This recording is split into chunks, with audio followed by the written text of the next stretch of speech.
How many of you are glad you're here? और यहाँ पर होने के कारण कितने लोग आप आनंदित हैं, खुश हैं? Amen. Amen, hallelujah. How many of you have come with a hunger to receive what God wants to tell you this evening? और आप में से कितने लोग आज की शाम यहाँ पर एक भूख के साथ आए हैं कि खुदा बाप आज आपको बहुत ऐड की आशीषों से नवाजेंगे? To sum up what we saw last time about why Jesus died on the cross. और जैसे कि पिछले समय में हमने जो कुछ भी देखा कि क्यों यीशु मसीह क्रूस पर मरे, Please. बातचीत मत कीजिए। We saw that there are 4 aspects of blessing when Jesus died on the cross. और हमने पिछले दिनों में क्रूस पर यीशु के मृत्यु के वजह से 4 प्रकार की आशीषों को देखे। He came to bring spiritual wholeness. और हमको उसने आत्मिक रूप से आशीष, जो आत्मिक पकड़ है उस आशीष को देने आया। He came to bring emotional inner healing and wholeness. और हमारे अंदर आंतरिक चंगाई और हिम्मत और आशीष को देने के लिए आया। And he came to bring relational healing and wholeness. और साथ ही हमारे अंदर एक रिश्ते की जो संबंध की जो चंगाई है उस आशीष को देने के लिए आया, हिम्मत देने के लिए आया। And also he came to bring about physical healing and wholeness. और साथ ही हमारे अंदर शारीरिक चंगाई और उसको देने के लिए आया। That is why Jesus said when he came in John 10:10 he said, I've come to give you life in abundance. और इसीलिए 10:10 में प्रभु यीशु मसीह ने इस तरीके से कहे कि मैं इसलिए आया कि लोग जीवन पाएं और बहुत आयत जीवन को पाएं। So in the cross we have, when Jesus said I've come here to give you life and life in abundance, means he wants to give wholeness in all the 4 aspects of our life. और जैसे कि उसने कहा कि मैं इसलिए आया कि लोग जीवन पाएं और बहुत आयत की जीवन पाएं, तो उस बात को हम यहाँ पे समझते हैं कि कलवरी के क्रूस पर उसने अपनी संपूर्णता को बलिदान के द्वारा उन 4 आशीषें जो कही गई वो उसने हमको दिया। So let us not neglect, let us not think he just came to give wholeness to our soul, but he wants to cover every area of our life. और वो में एक परिपूर्णता का आशीष नहीं बल्कि हमारे जीवन के हर एक परिप्रेक्ष्य में संपूर्ण भाग को वो आशीष में बदलने आया।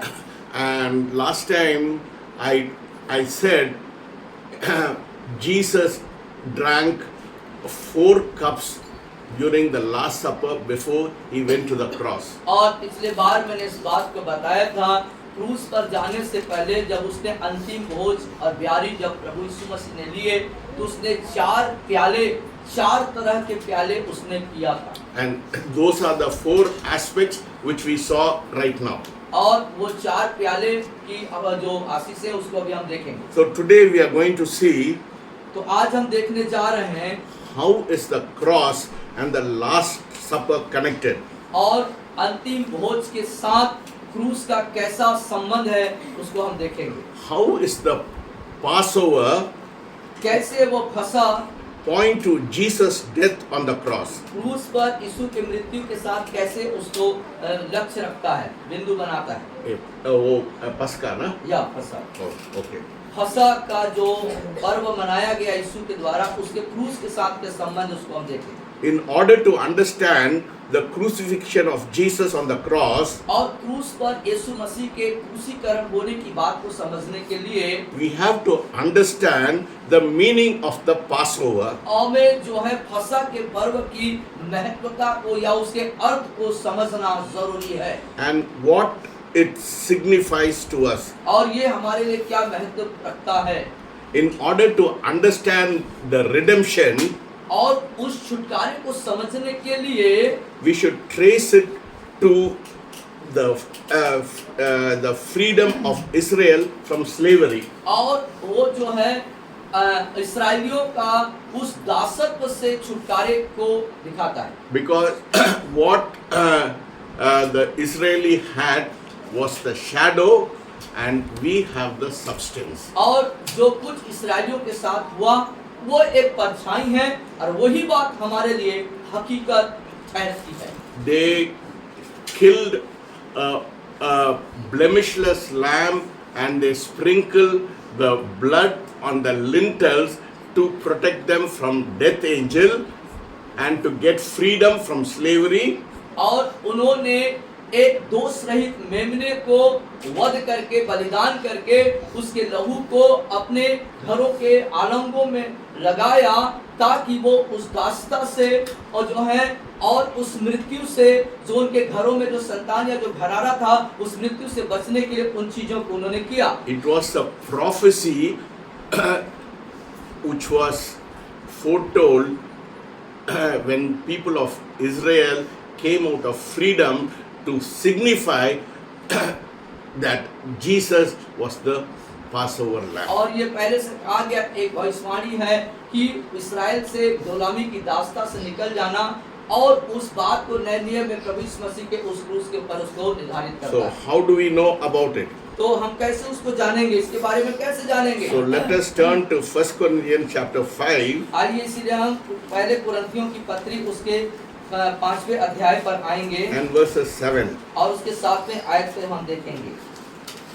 1 Corinthians chapter 5 verses 7. और पहले कुरिन्थियों की पत्री उसके 5वें अध्याय और 7वीं आयत पर हम देखेंगे जहाँ इस तरीके से लिखा है हिंदी में, पुराना खमीर निकाल कर अपने आप को शुद्ध करो कि नया गुथा हुआ आटा बन जाओ ताकि तुम अखमीरी हो, क्योंकि हमारा भी फसह जो मसीह है बलिदान हुआ है। So here we see that Christ is the Passover lamb. तो यहाँ हम देखते हैं जो मसीह है वो फसह का मेमना है। And also I said what the people of Israel had was the shadow, and what we have in this New Testament is the substance. और जैसे मैंने आपसे कहे इस बात को कि जो कुछ इस्राएलियों के साथ हुआ वो एक परछाई है, एक छाया है, लेकिन जो हमारे साथ यहाँ नए नियम में हो रहा है या हुआ है वो जो है हकीकत और वास्तविक है। How do we know this? कैसे इसको बात को जानेंगे? So let us turn to Colossians chapter 2 और कुलस्सियों की पत्री उसके दूसरे अध्याय में आ जाते हैं and verses 17. और 17वीं आयत पे आते हैं। कुलस्सियों की पत्री दूसरा अध्याय उसके 17वीं आयत पे हम आएंगे। Yeah, पढ़िए।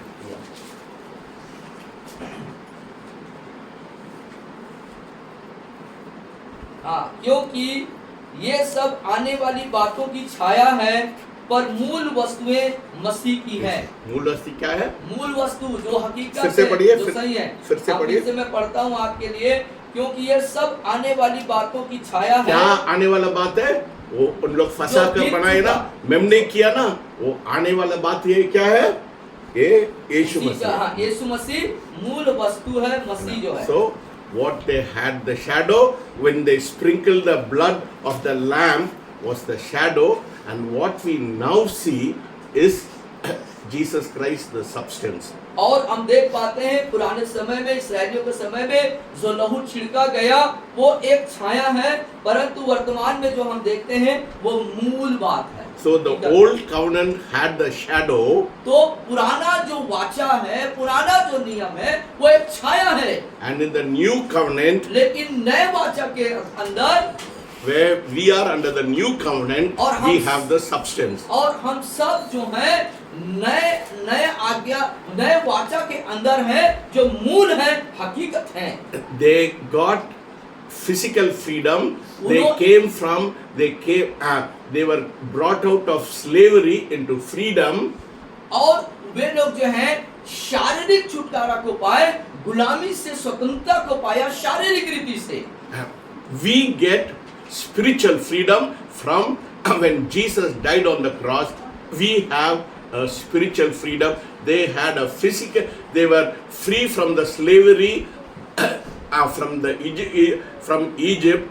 Now we have freedom from our sin. और हम देख पाते हैं कि जो वो इस्राएली हैं वो शारीरिक रूप से छुटकारा को पाए उस दासत्व मिस्र से, लेकिन नए नियम के तहत आप और मैं हम सब जो हैं आत्मिक छुटकारा को पाते हैं मसीह यीशु के क्रूस पर क्रूसित होने के द्वारा से। You should understand that Jesus was Jewish.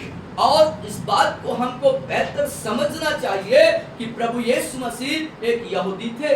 Before going to the cross, और क्रूस पर जाने से पहले what was Jesus celebrating और यीशु किस चीज को मना रहे हैं? in the Last Supper? और अंतिम भोज के रूप में You and I celebrate, we take part in the communion. So, what was when Jesus celebrated the Last Supper, which is the communion, which you and I participate, what was Jesus actually doing? और आप जो प्रभु यीशु मसीह ने उस अंतिम भोज को लिया था, आज हम जो है जो प्रभु भोज लेते हैं, उस प्रभु यीशु मसीह ने जो कुछ किया, उस अंतिम भोज किया, उसी को स्मरण करते हम उस प्रकार से प्रभु भोज को सम्मिलित लेते हैं। When Jesus was celebrating the Last Supper with his disciples, he was actually celebrating the Passover. और प्रभु यीशु मसीह जब अपने चेलों के साथ उस अंतिम अपने भोज को ले रहे थे, तो वो देखा जाए तो एक जो फसह के पर्व को मना रहे थे। It was called the celebration of Passover Seder. Seder. Cedar. In English में बोलिए. English में और बोलिए. वो जो है जो यीशु मसीह जो मना रहे थे, वो पासो मतलब फसह के पर्व का एक सीडर है। Yes. So what is Passover? तो फसह क्या है? फसह पर्व क्या है? So for us to understand what is Last Supper, we should know what is Passover. और हमारे लिए अंतिम भोज की उस फसह को समझने के लिए हमको समझना है वो फसह पर्व को। The Passover is a ritual, और जो फसह है वो एक रीति है, एक रिवाज है, वहाँ पर festival एक त्योहार है at the beginning of Jewish holiday. और यहूदियों के छुट्टियों की शुरुआत के लिए They celebrated every year, वो प्रतिवर्ष उसको मनाते, remembering the freedom from slavery. और इस बात को स्मरण करते हुए मनाते हैं कि कैसे उस गुलामी से, दासता से हमने स्वतंत्रता या आजादी को पाया था। The Passover or the Seder custom, और जो फसह या सीडर का जो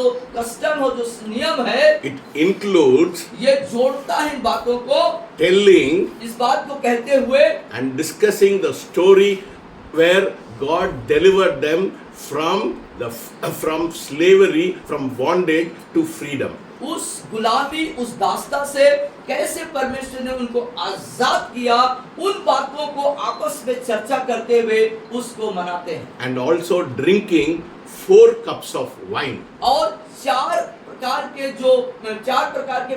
जो वाइन है उसको वो पीते हैं, दाखरस है. या दाखरस, And eating, और खाते हैं, and eating matzah, that is the bread which we eat. और वो उस ब्रेड को, उस रोटी को वो खाते हैं, जैसे जिसको हम भी खाते हैं। So the Passover meals starts with the first cup is called Kedesh. उसका मतलब है sanctification, sanctify. और उसको खाते हुए जब प्रथम प्याला लेते हैं उसको केडेश बोलते हैं, मतलब पवित्रीकरण होना। So the first cup which Jesus drank in the Last Supper, it is called Kedesh. It means sanctification, blessing. और अंतिम भोजन के दौरान जो यीशु मसीह ने प्रथम प्याला जो लिया उसको केडेश बोलते हैं, मतलब पवित्रीकरण का हो जाना, पवित्र हो जाना। It is a recital of blessing when they start the Passover meal and they drink the first cup of wine. और प्रथम प्याला को पीना और उस फसह को मनाना, मतलब उसमें एक आशीष को लेके आना। So, see, and this custom follows with 14 ritualistic customs. और ये जो चीज है 17 प्रकार के रिवाज और रीति, 14 प्रकार की रीति और रिवाज के साथ शुरू होता है। That we are not going to discuss because that is उन चीजों पर हम चर्चा नहीं करेंगे, वो बड़ी लंबी बात है। So, after drinking the cup, और प्याला लेने के बाद this is followed by washing hands, और फिर उसके बाद हाथ को इस प्रकार से धो लेना, washing their hands अपने हाथों को धो लेना and dipping the vegetable in salt water और नमकीन पानी पर सब्जी को इस तरीके से डुबाना and breaking the bread. और फिर उसके बाद रोटी को तोड़ना। So all these 14 rituals have a symbol which is pointing to Jesus dying on the cross. और ये जो 14 प्रकार के जो रिवाज और रीति वहां पर जो करते हैं वो क्रूस पर यीशु मसीह के मृत्यु के का एक संकेत है, सांकेतिक अर्थ है उसमें। Then comes the second cup उसके called, बाद दूसरे प्रकार का प्याला आता है जिसमें दाखरस पिया it गया, is called the magid. वो उसको मैगेट बोलते हैं। And when they drink the second cup, जब वो दूसरे प्याला को पीते हैं they talk about the Passover story, how God delivered them and how people of Israel came out of Egypt. और उस दरमियान दूसरे प्याला को पीने के दरमियान वो लोग फसह के उस घटना, उस इतिहास की घटना को स्मरण करते हुए चर्चा करते हैं कि कैसे परमेश्वर ने उस दास्ता और गुलामी के से बंधुत्व से उनको निकाल करके आजादी में लाया।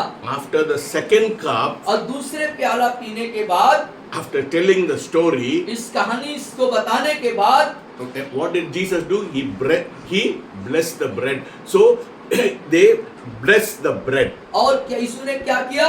उसने रोटी ली और आशीष मांगी। And after that followed the third cup. और उसके बाद वो तीसरे प्याले की तरफ जाते हैं। It is called the cup of blessing, वो है आशीष का प्याला, which is drunk after the meal. और Yeah. जो खाना खाने के बाद, Passover meal को बाद, फसह के भोज को खाने के बाद उस प्याला को पिया जाता है। and after the meal, after drinking that, और भोजन फसह के भोजन के बाद में जो है उस कप को पीने के बाद they finish the meal with the fourth cup. It is called halal, meaning praising God. और उसके बाद चौथा प्याला जो पीते हैं उसके साथ उसको अंतिम करते हैं जिसको हलाला कहते हैं। इसका मतलब है आशीषें। So during the Passover, तो इसीलिए फसह के दौरान every Jew is obligated to drink 4 cups of wine. और हर एक यहूदी को जो है उस चौथे के प्याले को पीने के लिए उपलब्ध कराया जाता है। What are the 4 cups? और वो चौथा प्याला क्या है? That is what we are going to discuss today. उसी विषय पर आज हम चर्चा करेंगे। The 4 cups represents the 4 expression of deliverance. और ये जो चौथा प्याला है वो 4 प्रकार के छुटकारे को प्रदर्शित करता है, Promised by God. परमेश्वर के द्वारा प्रतिज्ञा किए हुए। This we can see in Exodus chapter 6 verses 6 and 7. और उसको हम निर्गमन के पुस्तक 6 अध्याय के 6 और 7 पद में देखेंगे। नहीं, 6 और 7 पद में 6 और 7 6 के 6 और 7 में देखेंगे। क्या पढ़िए? Therefore, किसी को मिल गया तो पढ़ लेना। 6 और 7 क्या? इस कारण तू इस्राएलियों से कह, मैं यहोवा हूँ और तुमको मिस्रियों के बोझों के नीचे से निकालूंगा और उसके दासत्व से तुमको छुड़ाऊंगा और अपनी भुजा बढ़ाकर और भारी दंड देकर तुम्हें छुड़ा लूंगा और मैं तुमको अपनी प्रजा बनाने के लिए अपना लूंगा और मैं तुम्हारा परमेश्वर ठहरूंगा और तुम जान लोगे कि मैं तुम्हारा परमेश्वर यहोवा हूँ जो तुम्हें मिस्रियों के बोझों के नीचे से निकाल ले आया। So here we see the 4 cups was an expression of deliverance. और यहाँ हम देखते हैं चौथे जो प्याला है उसका Now, चार पाला प्याला, the 4 cups. Yeah. 4 जो प्याले हैं उसका जो यहाँ पे देखते हैं छुटकारे को दिखाता है। Yes. What is that? अब वो क्या है? The first cup is called I will bring you out of slavery. और पहला जो कहता है परमेश्वर की मैं तुझ दासत्व से छुड़ा लूंगा। The second cup is called I will deliver you. और दूसरा कप बोलता है कि मैं तुझे छुटकारा दूंगा। And the third cup is called I will redeem you. और तीसरा बोलता है मैं तुमको छुड़ा लूंगा। And the fourth cup is called I will take you. और चौथा बताता है कि मैं तुझे ले लूंगा, अपना लूंगा। They symbolize ये इस बात को प्रतीकात्मक है the journey from slavery to freedom. और ये आज गुलामी से आजादी की तरफ की यात्रा को प्रदर्शित करता है। So when Jesus was celebrating the Passover, that is the Last Supper, और इसीलिए जब यीशु फसह के पर्व को मना रहे थे, उस फसह में he was telling the disciples, वो चेलों से कह रहे होते हैं, I am the Passover lamb. मैं ही फसह का मेमना हूँ। समझ रहे हैं ना? आप So, समझ रहे हैं? है ना? In the Passover they had the lamb. So when Jesus was celebrating the Last Supper, he was telling the disciple that I am the Passover lamb. और फसह के समय में उनके पास एक दोषरहित मेमना हुआ करता था। तो यहाँ पर फसह को मनाते समय यीशु अपने चेलों को कह रहे हैं कि मैं ही वह फसह का मेमना हूँ। That is what we saw in 1 Corinthians chapter 5 verses 7. और 1 5 7. हाँ, हम लोग अब देखा, उसको हम पहले कुरिन्थियों में 5:7 में 7 में देखे, हम लोग देख चुका है. देख चुके हैं। What was it? Christ became the Passover lamb. That's what he और said. मसीह जो है फसह बन गया।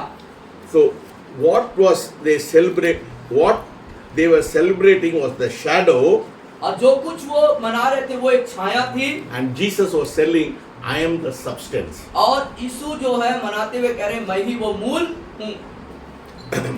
The Passover meal Jesus was celebrating और जब यीशु उस मना रहे हैं उस भोज को with his apostles.